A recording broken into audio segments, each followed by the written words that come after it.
You know, when you think about a horror movies, what comes to mind? Jump scares, monsters under the bed? Well, what if I told you the scariest things aren't supernatural at all? Today, we're going to dive into how horror has become this incredible mirror, reflecting our deepest, real-world fears, using terror to talk about things we're often too afraid to say out loud. So let me ask you.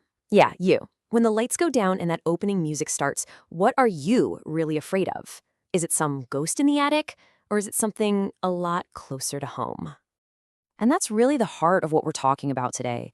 See, modern horror, it's kind of turned its camera around. It's not so focused on made-up ghouls anymore. Instead, it's pointing right at the real-world systems, the systems of oppression that can haunt our everyday lives. So the monster isn't some creature from a lagoon. No, it's a construct. It's an idea. Okay, so to really get this shift, we have to understand something crucial. Horror has always been political. Seriously, this isn't some newfangled trend. It's baked right into the genre's DNA from the very beginning. Just look at this quick timeline. It basically maps our fears onto our history books.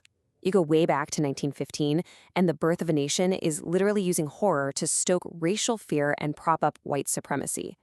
Fast forward to the Cold War, and suddenly Invasion of the Body Snatchers has everyone terrified of their neighbors, turning that anti-communist paranoia into a full-blown alien invasion.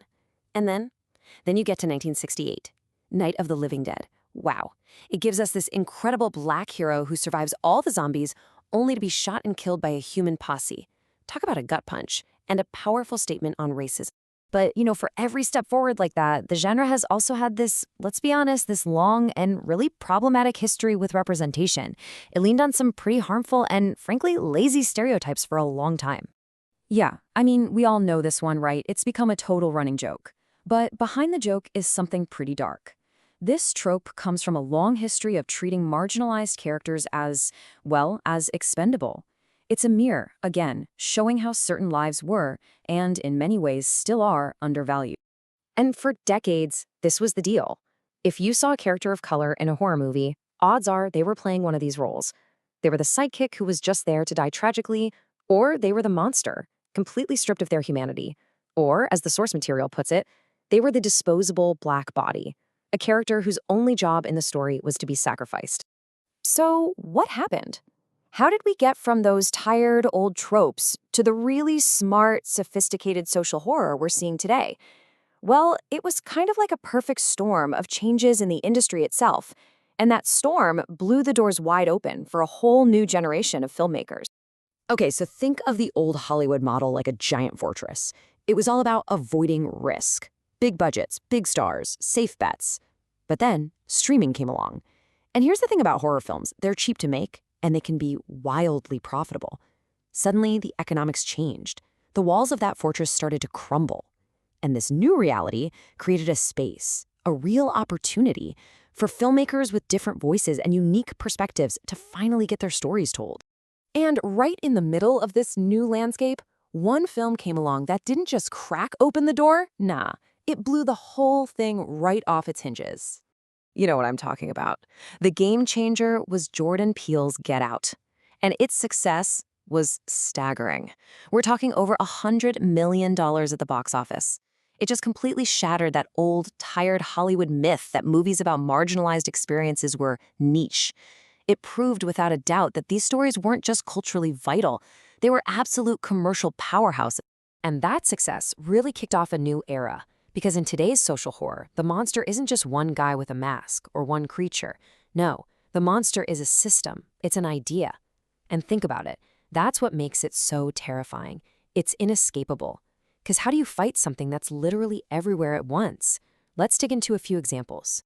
All right, first up, racial capitalism. Now, this is a theory that basically says capitalism, from its very start, has been tied up with the exploitation of racialized groups. And Get Out is maybe the most brilliant cinematic example of this ever.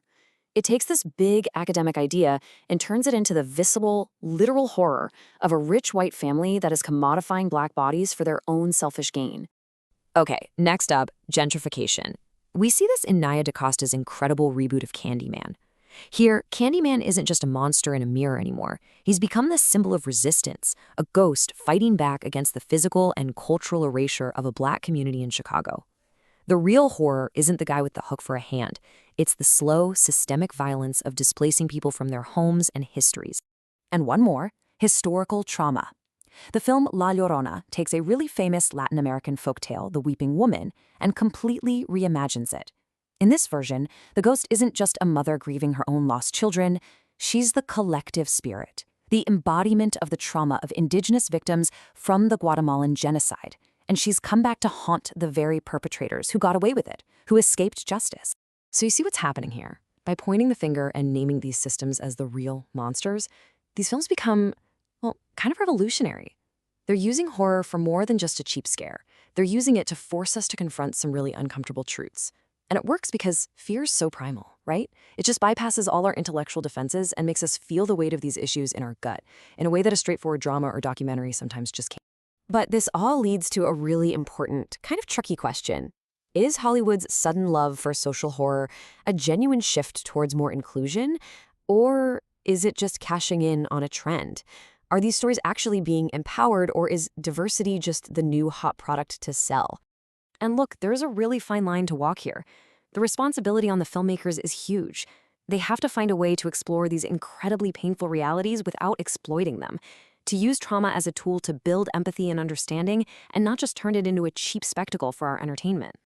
It's clear that horror has become one of the most powerful ways we critique our own society. It holds up this dark, cracked mirror and just forces us to look, really look at ourselves. Which leaves us with one last, kind of unsettling question to chew on. What monster, hiding in plain sight right now, will horror force us to confront next?